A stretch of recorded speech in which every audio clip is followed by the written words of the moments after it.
The old typewriter in the attic called to me with a soft clack-clack in the night. I'd inherited it from my grandfather, a man who died mid-sentence at his desk. Tonight, curiosity won. I threaded a fresh ribbon, fingers trembling, and pressed a single key. The carriage shuddered. I stepped back as the keys began to move on their own, tapping out words in a frantic, uneven rhythm. "Help me." The message was clear, typed in trembling black letters.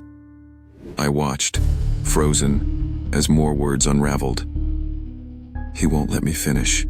He's watching." A chill crawled up my spine.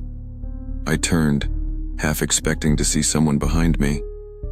The attic was empty, but the air thickened, heavy with unseen eyes. The typewriter clattered again, faster. "He's here." I stumbled backward.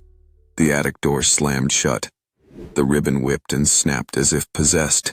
Letters smeared across the page, spelling out my name, over and over, each line more frantic than the last. The final message burned into the paper. "Now you're the author. Now you finish the story." The keys stilled.